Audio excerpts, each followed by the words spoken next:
क्या वो यही है। हेपेटाइटिस होता क्या है और ये फैलता क्यों है और जिगर क्यों सिकुड़ जाता है और ये मर्ज क्यों फैल रहा है, इनसे हम कैसे बच सकते हैं, हेपेटाइटिस बी से बचाव की कौन सी एहतियाती तदाबीर हैं जिसकी वजह से हम हेल्थी रह सकते हैं। और इसी वीडियो के अंदर मैं ये भी कवर करूंगा कि इसके जो ब्लड टेस्ट रिक्वायर्ड होते हैं जैसे कि स्क्रीनिंग टेस्ट है वो हमने कब करवाने हैं, पीसीआर हेपेटाइटिस के हवाले से क्वालिटेटिव क्वांटिटेटिव कब करवाने हैं, एलएफटीज क्या होता है और एएफपी हमने कब करवाना है। तो ये बड़ी ही यूजफुल और इम्पोर्टेंट वीडियो है। इस वीडियो को स्किप मत कीजिएगा, शुरू से लेकर एंड तक देखिएगा। इंशाल्लाह मैं बड़ी डिटेल में सारा कुछ इस वीडियो में कवर करने की कोशिश करूंगा। सबसे पहले मैंने ये बताना है कि हेपेटाइटिस होता क्या है। Hepatitis A B C D इनकी ये अक़साम पाई जाती हैं, लेकिन मैं पहले तो हेपेटाइटिस की डिटेल बता दूंगा। उसके बाद लैब इन्वेस्टिगेशंस कौन सी हैं, वो कौन कौन से टेस्ट होंगे, कब करवाने हैं, वो मैं आप दोस्तों को बड़ी डिटेल में आज मैंने बताना है। फिर एंड पे मैंने लीवर सिरोसिस के हवाले से बताना है कि बसा औकात मरीज़ का जो लीवर होता है वो छोटा हो जाता है, यानी कि उर्दू में बता रहा हूँ आप दोस्तों को ताकि आप डिटेल में अच्छे तरीके से समझ जाएँ। और बसा औकात जो अनलार्ज हो जाता है उनमें कौन सी अलामत होती हैं और सिरोसिस में कौन सी अलामत होती हैं, बचना हमने कैसे है, तो इंशाल्लाह मैं इसी वीडियो में सारा कुछ कवर करूँगा। जी, तो अब बात कर लेते हैं कि हेपेटाइटिस की जो अलामत हैं वो क्या होती हैं और हमें कैसे पता चल जाएगा कि ये मरीज़ हेपेटाइटिस का शिकार हो रहा है या नहीं हो रहा है। तो जो हेपेटाइटिस के मरीज़ होते हैं सबसे पहले इनकी आँखों के नीचे जर्दी माइल जो है ना आँखें इनकी हो जाती हैं, पीलापन पाया जाता है आँखों के नीचे। इसके बाद नाखून उनके यानी कि पीले और येलो से होना शुरू हो जाते हैं। नाखून के बाद ये कह लें कि चेहरा, गर्दन, और जब ये मर्ज़ बढ़ता रहता है तो पूरा जिस्म जो इस मरीज़ का होता है वो पीलेपन का शिकार हो जाता है। तो ये पहली अलामत पाई जाती है हेपेटाइटिस के मरीज़ के हवाले में। इसके बाद ये होता है कि जो मरीज़ इसका पेशाब कर रहा होता है तो उसके अंदर भी पीलापन पाया जाता है और कब्ज़ की शिकायत होती है। इसके मरीज़ के अंदर ये होता है कि अमूमन वो बुखार का भी शिकार रहता है, आए दिन हल्का-हल्का बुखार रहता है, जिस्म में सुस्ती, निढाली, ये अलामत उस मरीज़ में पाई जा रही होती हैं। तो इससे भी हमें ये अंदाज़ा हो रहा था कि मरीज़ जो है वो यरकान की तरफ जा रहा है। सबसे पहली जो अलामत पाई जाती है वो यही है कि आँखों का पीला हो जाना, नाखून का पीला होना, चेहरे का, गर्दन का, और पूरा एंड पर जो होता है कि पूरा जिस्म जो है ना उसका पीला होना शुरू हो जाता है। तो वो पीलापन जो होता है वो बाइल्स की वजह से होता है कि लीवर जो प्रॉपर अपना फंक्शन नहीं कर रहा होता है, बाइल्स की जो मिकदार है वो बढ़ रही होती है जिससे चेहरा, आँखें, नाखून और ये तमाम चीज़ें पीलापन का शिकार हो जाती हैं। इसके बाद जो नेक्स्ट उसमें सिम्पटम पाई जाती है वो होती है उसमें कब्ज़ की, कि इसके मरीज़ के अंदर कब्ज़ होती है, सुस्ती, निढाली, और नब्ज़ की जो रफ़्तार होती है ना वो भी सुस्त होना शुरू हो जाती है, यानी कि जिस्म में सुस्त निढाली रहती है। तो हेपेटाइटिस के जो पेशेंट हैं उसमें बाइल्स की मिकदार बढ़ने की वजह से ऐसा हो रहा होता है, लेकिन बसा औक़ात ऐसा होता है कि एचबी अगर कम हो तो उसमें पीलापन नहीं पाया जा रहा होता है। तो एचबी कम होने की अलामत और होती हैं और बाइल्स की मिकदार बढ़ने की जो अलामत हैं वो यही होती हैं जो मैंने ऊपर अभी बताई हैं आपको सारी। लेकिन इसके साथ-साथ आपको मैं ये बताना चाह रहा हूँ कि जितनी मैंने अलामत अभी आपको बताई हैं कुछ देर पहले, अगर ऐसे मरीज़ का हम एलएफटी करवा लें, लिवर फंक्शन टेस्ट, तो उसके अंदर उसका जो सबसे ज़्यादा इंक्रीज़ होगा वो बाइल होगा, बिलिरुबिन जिसे हम कहते हैं, direct and indirect. ALT, AST बसा औक़ात बढ़ा हुआ होता है, लेकिन एएलटी, एएसटी उस वक़्त शूट कर रहा होता है अगर उसने कोई गर्म चीज़ें खाई हैं या कोई एलोपैथिक की मेडिसिन खा रहा है या एंटीबायोटिक खा रहे हैं, तो उस वक़्त एएलटी, एएसटी बढ़ा हुआ होता है। तो ये जो ब्लड टेस्ट हैं वो मैंने अभी थोड़ी देर बाद आप लोगों को, दोस्तों को, सबको डिटेल में मैंने बताना है कि हेपेटाइटिस बी, सी के हवाले से ब्लड टेस्ट रिक्वायर्ड कौन से हैं। और ये पहले वो जो हकीम होते थे ना नब्ज़ चेक करते थे और खाए वो बता देते थे, तो वो हकीम अब जो है ना कब्र में लेटे हुए हैं। तो जितने भी अच्छे डॉक्टर हैं, एमबीबीएस हैं, प्रोफेसर, कर्नल लेवल के हैं, सबसे पहले वो लैब इन्वेस्टिगेशन को सामने रखते हैं, उसके बाद ट्रीटमेंट शुरू करते हैं।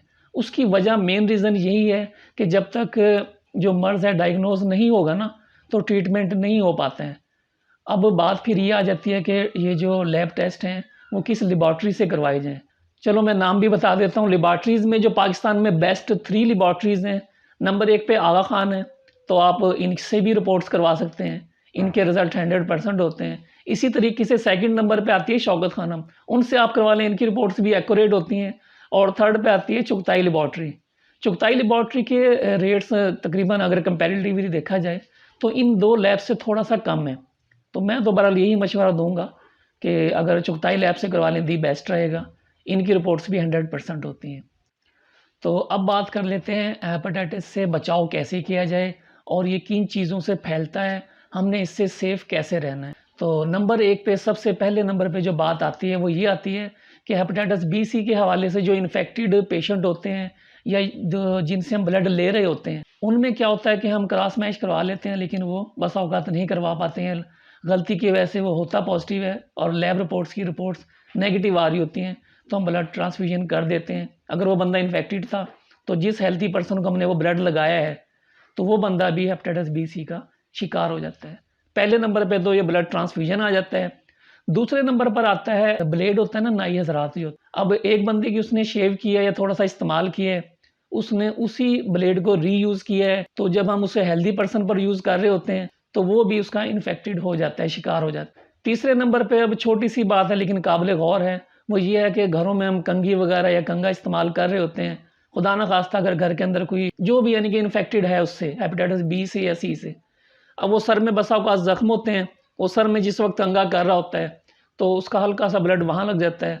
वही कंघा अगर हम कर रहे होते हैं तो वहाँ से भी चांसेस हैं हेपेटाइटिस बी सी होने के। ये बड़ी अजीब सी एक बात है लेकिन इसमें भी रियलिटी है। नंबर 3 पे फिर ये आ जाती है बात कि जो अक्सर औकात बच्चियों के हम जो कान में सुराख करवाते हैं, वो हम चले जाते हैं किसी सुनार के पास, या अक्सर लोगों ने लिख कर लगाया होता है कि कान वगैरह यहाँ से छेदे जाते हैं। तो उसके अंदर ये होता है कि अगर पहले वाला बंदा जो गया है वो हेपेटाइटिस का शिकार था, तो वही सिरिंज या जो उसमें निडल होती है वो सेकंड पर्सन पे यूज़ करते हैं, फिर थर्ड पे यूज़ करते हैं, क्योंकि वहाँ पर सिंगल यूज़ तो होता नहीं है। तो वहाँ से भी हेपेटाइटिस जो है ना बहुत ज़्यादा फैल रहा है पाकिस्तान। फिर अक्सर औकात ऐसा होता है कि हमारा इन्वायरमेंट पाकिस्तान का ऐसा है, माहौल ऐसा है, उसमें ये है जी इधर नाम लिखवा रहे हैं कुछ लोग ऐसे होते हैं कि हाथ पर टैटू बनवा लेते हैं, लेकिन वो जो गन यूज़ कर रहे होते हैं उसमें भी यही सीन है कि अगर पहले वाला बंदा खुदा न खास्ता अगर वो इन्फेक्टेड है हेपेटाइटिस बी सी, तो वो जो नेक्स्ट पर्सन आया है उसको भी फिर बी सी की बीमारी लग सकती है। तो इन चीज़ों से हमने बचना है ताकि अपनी लाइफ को सेव कर सकें। खुदारा ज़िंदगी की हिफाजत कीजिए। बातें छोटी छोटी ज़रूर हैं लेकिन इनसे हम बचकर हेपेटाइटिस की रोकथाम में इनके अच्छा अपना किरदार अदा कर सकते हैं। किरदार कब अदा करेंगे? जब हम लोगों में अवेयरनेस होगी।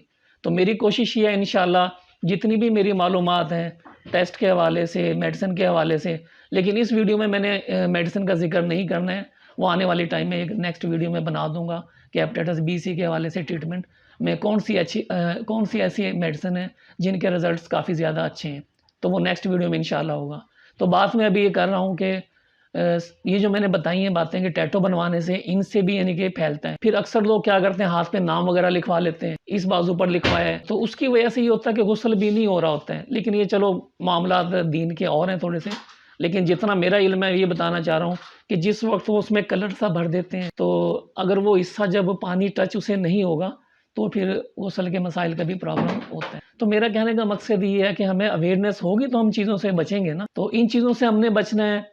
तो फिर इसके बाद बसा औकात ऐसा होता है कि हम खुदा न खास्ता ऑपरेट की ज़रूरत पड़ जाती है। बस मैं नाम नहीं लूँगा, कुछ जगह पर ऐसा होता है कि जो इक्विपमेंट होते हैं उनके वो जस्ट रीयूज़ कर रहे होते हैं, स्टरलाइजेशन उनकी प्रॉपरली नहीं होती है, उसकी वजह से भी जो है ना वो एक मरीज़ से दूसरा इन्फेक्टेड हो रहा है और हेपेटाइटिस बी सी का शिकार हो रहा है। फिर आखिर में अगर देखा जाए, कुछ इलाकों का पानी जो है वो इन्फेक्टेड है, आलूदा होता है, उसमें स्मेल होती है, ज़रात पाए जाते हैं।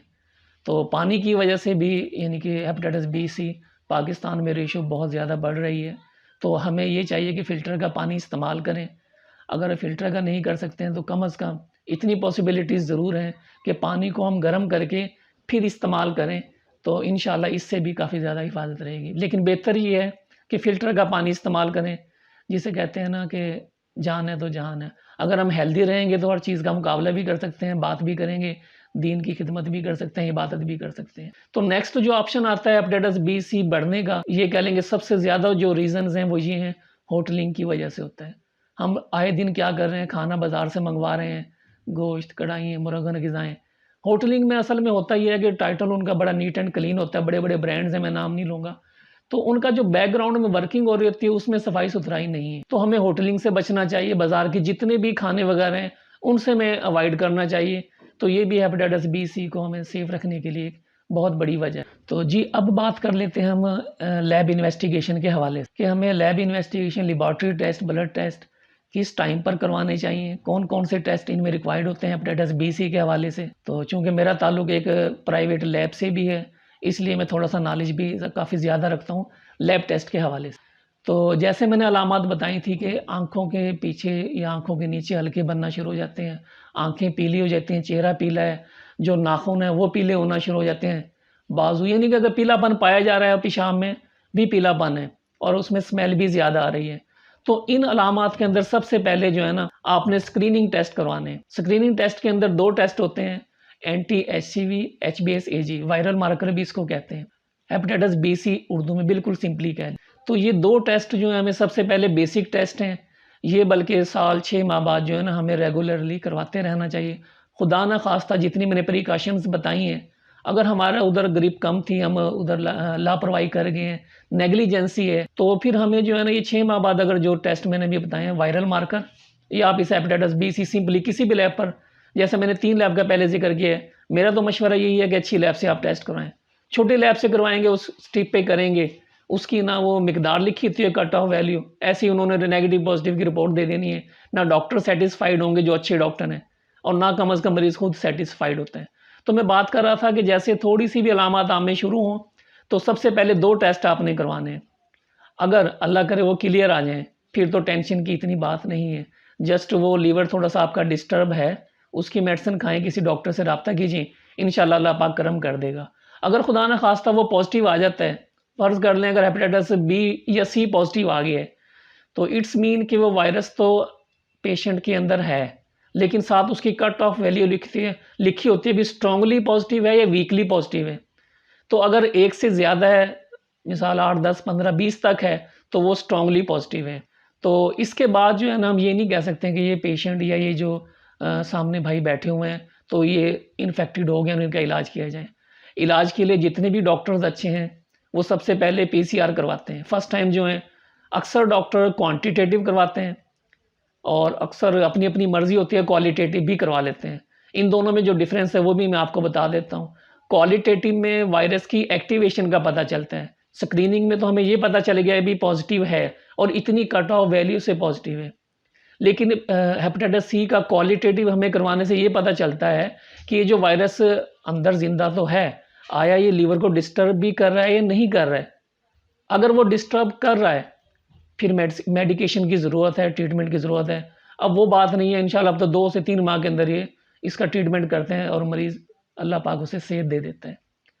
अगर तो यानी कि जैसे मैंने पहले बताया कि उसको अगर पॉज़िटिव है हेपेटाइटिस सी स्क्रीनिंग के अंदर ELISA मेथड में और वो पीसीआर के अंदर आता है नॉट डिटेक्टिव, फिर उस मरीज़ को इलाज की कोई ज़रूरत नहीं है। हेपेटाइटिस के हवाले से जो सिम्पटम्स हैं, पीलापन है, उसकी तो इलाज की ज़रूरत उसे पड़ जाएगी। लेकिन हेपेटाइटिस के हवाले से उसे ट्रीटमेंट की कोई ज़रूरत नहीं है, क्योंकि डॉक्टर ने मेडिसिन देने के बाद भी वो नॉट डिटेक्टिव ही करना होता है। अगर खुदा ना खास्ता वो डिटेक्टिव है, डिटेक्टेड आ रहा है, तो फिर उसको जो है ना मेडिसिन की ज़रूरत है। जो सेकंड टेस्ट मैंने आपको बताया क्वांटिटेशन, तो उसमें ये पता चलता है कि मरीज़ के अंदर कितने % वायरस है। और ये वायरस वाली जो बात है, अगर पीसीआर क्वालिटेटिव डिटेक्टेड है, तो परसेंटेज वाला जो टेस्ट है दूसरा क्वांटिटेशन, उसमें फिर अगर वो नॉट डिटेक्टेड है क्वालिटेटिव, तो क्वांटिटेशन में उसका जो है परसेंटेज नहीं आएगी। मैं कोशिश तो ये कर रहा हूँ कि बहुत अच्छे तरीके से बता सकूँ। उम्मीद है इंशाल्लाह आप दोस्तों को सारी बात मेरी अच्छी से समझ आ रही होगी। यानी परसेंटेज तब आएगी ना जब वायरस एक्टिवेट है, अगर वायरस ही एक्टिवेट नहीं है परसेंटेज नहीं आएगा। तो ये तो 2 टेस्ट हो गए हैं यानी कि पीसीआर के हवाले से। और अगर मिसाल के तौर पे नॉट डिटेक्टिव आ रहा है, तो फिर हमें एलएफटी ज़रूर करवा लेना चाहिए। LFT mean liver function test. उसमें जो है हमें डिटेल में एएलटी, एएसटी, टोटल ब्यूरिक अल्कलाइन फास्फेट, इन चीज़ों का हमें जो है ना बेसिक सारी चीज़ें सामने आ जाती हैं। डॉक्टर भी समझ जाता है और अच्छे से इलाज कर सकता है। खुदा ना खास्ता अगर पेशेंट हेपेटाइटिस की तरफ चला गया है और वो डिटेक्टिव या नॉट डिटेक्टिव दोनों में से किसी एक में मसला आ गया है और ड्यूरिंग ट्रीटमेंट, तो अक्सर डॉक्टर फिर उसका एएफपी ब्लड टेस्ट भी लिखते हैं और वो भी बहुत ज़्यादा इंपॉर्टेंट होता है। वो ट्यूमर से रिलेटेड होता है। अल्लाह ना करे कि हेपेटाइटिस तो पेशेंट में है, लेकिन उसमें ये देखा जा रहा होता है कि उसमें जो ट्यूमर है, एएफपी मैं कह रहा हूँ अल्फ़ा फ़िटोप्रोटीन्स, तो ये कैंसर से रिलेटेड एक टेस्ट होता है। इसमें भी वैल्यू आ जाती है कि इसकी कितनी वैल्यू है। तो इससे भी जो है हेपेटाइटिस के जो पेशेंट हैं हम अच्छे तरीके से उन्हें डील कर सकते हैं, देख सकते हैं कि क्या मामलात हैं।